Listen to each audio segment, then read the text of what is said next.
السلام علیکم ورحمۃ اللہ وبرکاتہ۔ کتاب تاریخ اسلام سے ہیں، ہم بنو عباس کے دور حکومت کا حال پڑھ رہے ہیں۔ پچھلی قسط میں ہم نے پڑھا تھا کہ ہرثمہ جو مامون رشید کا ایک بڑا بہادر جرنیل تھا، اس کو دھوکے سے قتل کر دیا گیا اور ایک بڑی قوت جو مامون رشید کو حاصل تھی اس کے سے وہ اس سے محروم ہو گیا۔ آگے ہم پڑھتے ہیں، آج کا عنوان ہے اہل بغداد کی بغاوت۔ دولت عباسیہ اس مخلص کارکن اور جلیل القدر جرنیل کے حسرتناک انجام کی خبر، یعنی ہرثمہ جو جرنیل تھا، اس کے انجام کی خبر جب بغداد پہنچی تو فوج نے بغاوت کر کے حسن بن سہیل اور اس کے ماتحت عمال کو نکال دیا اور سب نے جمع ہو کر منصور بن مہدی سے درخواست کی کہ وہ اپنی خلافت کی بیعت لے۔ فوج نے بغاوت کر دی اس کے قتل کے اوپر، ہرثمہ کے، اور حسن بن سہیل جس کی سازشوں سے اس کو قتل کیا گیا، اس کو اور اس کے تمام کارکنوں کو نکال باہر کیا بغداد سے، اور سب نے جمع ہو کر منصور بن مہدی سے درخواست کی کہ وہ بغداد میں اپنی خلافت کا اعلان کر دے۔ اس نے انکار کیا۔ اس پر انہوں نے کہا کہ ہم حسن بن سہیل سے ہر حالت میں نجات حاصل کرنا چاہتے ہیں، اگر خلافت نہیں تو کم از کم آپ امارت قبول کر لیں، یعنی امیر بن جائیں بغداد کے، پورے خلیفہ نہیں بننا چاہتے تو۔ منصور نے اس شرط پر امارت قبول کی کہ اگر ماموں خود آ جائیں اور یا کسی اور کو اپنی طرف سے امیر بنا کر بھیج دیں تو وہ دستبردار ہو جائیں گے، یہ شرط انہوں نے رکھی۔ اب بغداد میں بڑی افراتفری پھیل گئی۔ گنڈوں اور اوباشوں نے دن دہاڑے ڈاکہ زنی اور رہزنی کی وارداتیں شروع کر دیں۔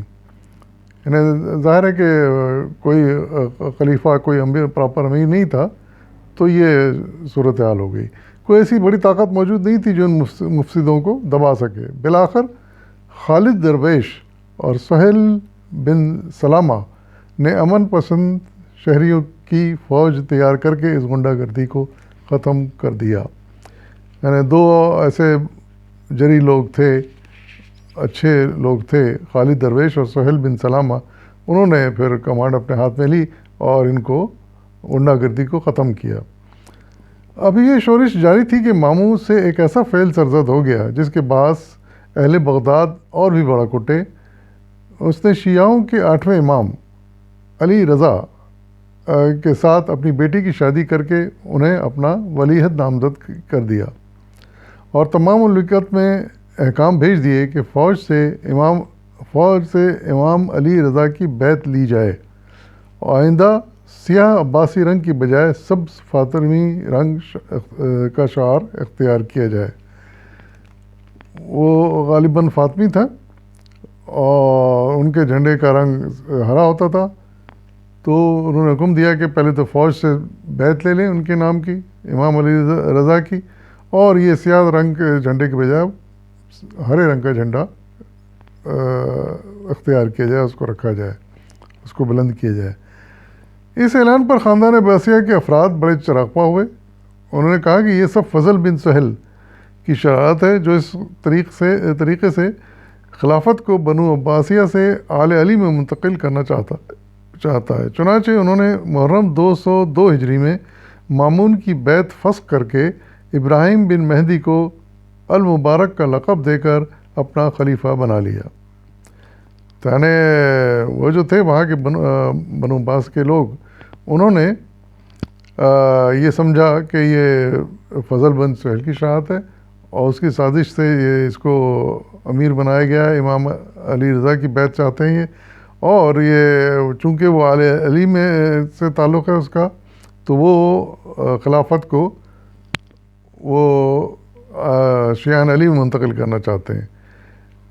تو انہوں نے یہ کیا کہ 2002 میں مامون سے جو بیعت کی تھی، اس کی خلافت کی جو بیعت کی تھی، اس کو فسخ کر دیا، یعنی کینسل کر دیا، اور ابراہیم بن مہدی کو المبارک کا لقب دے کر اپنا خلیفہ بنا لیا۔ تمام اہل بغداد اور فوج نے بھی اس کی خلافت کو تسلیم کر لیا۔ حسین بن سہل حاکم بغداد مدائن کی طرف بھاگ گیا۔ یعنی اس وقت تک ہم جانتے ہیں حسن بن سہیل حاکم بغداد تھا، لیکن جب یہ صورتحال دیکھی کہ اس کے خلاف اس طرح کے اقدام ہو رہے ہیں، بغاوتیں ہو رہی ہیں، تو وہ وہاں سے مدائن کی طرف بھاگ گیا۔ ابراہیم نے کوفہ اور سوات پر قابض ہونے کے بعد، یعنی ابراہیم بن مہدی جس کو کہ انہوں نے وہاں کا خلیفہ بنایا تھا بغداد کا، قابض ہونے کے بعد بھی فوج کو مدائن کی طرف بڑھنے کا حکم دیا تاکہ اس کو حسن بن سہیل کو گرفتار کیا جا سکے۔ انکشاف حقیقت اور ماموں کی بغداد کو روانگی۔ فضل بن سہیل نے حسب سابق بغداد کے اس انقلاب عظیم کا حال بھی ماموں پر ظاہر نہ ہونے دیا، اور صرف اتنا بتایا کہ ابراہیم کو اہل بغداد نے اپنا امیر بنا لیا ہے، یعنی ابراہیم بن مہدی کو۔ امام علی رضا کو ان تمام واقعات کی خبر ہو چکی تھی، یعنی جو ان کے داماد تھے مامون رشید کے، ان کو یہ تمام باتوں کی خبر ہو چکی تھی، چنانچہ انہوں نے خلیفہ کو بتا دیا کہ اہل بغداد نے ابراہیم کے ہاتھ پر خلافت کی بیعت اور معمولی اعمال کو نکال کے باہر کیا ہے۔ انہوں نے ان سارے حالات کی صحیح اطلاع ان کو دے دی اپنے سسر یعنی مامون رشید کو۔ نیز اس راز کا انکشاف بھی کیا کہ ہرسمہ آپ کو حقیقت حال سے آگاہ کرنے آیا تھا، ہرسمہ یعنی جو کمانڈر جس کو دھوکے سے مارا حسن بن سہیل نے، لیکن فضل بن سہیل نے، لیکن فضل نے جھوٹے الزامات تراش کر آپ کو اسے ناراض کر دیا اور قید میں کر کے مروا ڈالا۔ تو یعنی پوری جو قتل ہوا تھا ہرسمہ کا، اس کی پوری رپورٹ جا کے ان کے داماد جن کا نام ہے امام علی رضا، انہوں نے مامون رشید کو دے دی، لیکن یہ سارا ہرسمہ کے انتقال کے بعد ہوا۔ طاہر بن حسین کو بھی اسی نے بغداد سے نکال کر، ایک اور کمانڈر تھے طاہر بن حسین، یہ بھی بڑے اچھے کمانڈر تھے مامون رشید کے، ایک ہرسمہ اور دوسرے طاہر بن حسین، تو ان کے ساتھ بھی اس نے فضل بن سہیل نے کیا کیا تھا کہ بغداد سے نکال کر رقہ کے دور دراز مقام پر بھیج دیا تھا، کیونکہ وہ اس وقت وہاں کا امیر بنا ہوا تھا بغداد کا، تو اس طرح کے وہ کام کر رہا تھا۔ اگر یہ دونوں جرنیل یعنی ہرسمہ اور طاہر بن سہیل اس وقت عراق میں موجود ہوتے تو کسی قسم کا شورش کا کوئی امکان نہیں تھا۔ ماموں نے چند فوجی افسروں کو بلا کر ان واقعات کی صحت کے بارے میں سوال کیا، سب نے حرف تائید کی اور اصرار کیا کہ آپ فوراً بغداد روانہ ہو جائیں، ورنہ نہ جانے یہ بغاوت کیا گل کھلائے گی۔ فضل بن سہیل کا خاتمہ۔ اب ماموں کی آنکھیں کھلی اور فی الفور بغداد کی راہ لی۔ فضل بن سہیل کا اثر و رسوخ اتنا ہمگیر تھا کہ اس کی سازشیں بے نقاب ہو جانے کے باوجود بھی خلیفہ اسے منصب وزارت سے علیحدہ کرنے کی جرات نہ کر سکتا تھا، مگر مرو سے چند میل کے فاصلے پر مقام سرخس میں جب فضل بن سہیل حمام میں نہا رہا تھا، خلیفہ کے چند غلاموں نے انہیں اسے ٹھکانے لگا دیا۔ اگرچہ یہ قتل بظاہر ماموں کے امام سے ہی ہوا تھا، یعنی اس کے حکم سے، اس کی مرضی سے ہوا تھا، مگر اپنے آپ کو اس سے بری ذمہ ثابت کرنے کے لیے قاتلوں کو پکڑ کر سولی پر لٹکا دیا اور اجمیوں کی دلجوئی کے لیے فضل کے بھائی حسن کو مسند وزارت عطا کر دیا۔ ماموں کی مرو سے روانگی اور فضل کے قتل کی خبر مشہور ہوئی تو بغداد کے امراء اور فوجی سرداروں نے ابراہیم کا ساتھ چھوڑنا شروع کر دیا، جن کو امیر بنا لیا تھا بغداد میں اپنا، اس کا ساتھ چھوڑنا شروع کر دیا۔ طوس پہنچ کر ماموں نے اپنے باپ کی قبر پر فاتحہ پڑھی اور چند دن تک وہیں قیام کیا، اور لیکن وہاں مقام کے درمیان ایک روز امام علی رضا اچانک وفات پا گئے، ان کے داماد کا انتقال ہو گیا۔ امام موصوف کے انتقال کی خبر سن کر رہے سے لوگوں نے بھی ابراہیم کا ساتھ چھوڑ دیا، کیونکہ جن اعتراضات کی بنا پر انہوں نے ماموں کی بیعت کو فسخ کر کے اسے خلیفہ بنایا تھا وہ سب رفع ہو چکے تھے، یعنی اس کے خلاف تھے، خلافت اس کے امام علی رضا کے، وہ اس کا انتقال ہو گیا، اور فضل بن سہیل مارا گیا. تو ان سب نے جو عارضی جو خلیفہ بنے تھے بغداد کے ابراہیم، ان کا ساتھ چھوڑ دیا، کیونکہ جن اعتراضات کی بنا پر انہیں ماموں کی بیعت کو فسخ کر کے اسے خلیفہ بنا دیا تھا وہ سب رفع ہو چکے تھے. میدان صاف پا کر حسن بن سہل بغداد کی طرف بڑھا اور خون کا ایک قطرہ بہائے بغیر شہر پر دوبارہ قابض ہو گیا. ابراہیم نے اپنے آپ کو تنہا پایا تو کہیں روپوش ہو گیا. ذیلحج 203 ہجری میں اہل بغداد نے ماموں کی دوبارہ بیعت کی، یعنی اہل بغداد نے دوبارہ ماموں کو اپنا خلیفہ تسلیم کر لیا اور دوبارہ بیعت کی. ماموں کا بغداد میں داخلہ. طوس میں چند روز قیام کرنے کے بعد ماموں نہروان پہنچا اور وہاں پر بغداد کے تمام عمرہ روسا اور فوجی سردار اس کے استقبال کو آئے.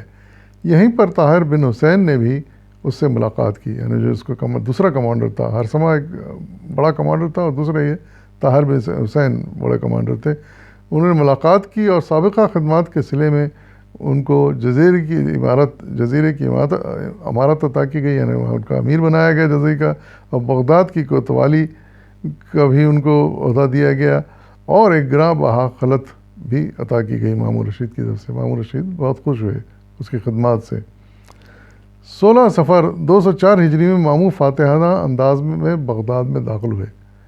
لوگوں نے ان کی آمد پر بڑی مسرت کا اظہار کیا، زخ برق کپڑے پہنے اور جن سڑکوں اور گلیوں سے خلیفہ کی سواری گزرنی تھی انہیں خوب سجایا. مامون اہل شہر کے سلوک سے بہت خوش ہوا، انہیں مال و دولت سے نہال کر دیا اور گزشتہ شورشوں میں لوگوں کا جس قدر نقصان ہوا تھا اس کی تلافی کر دی.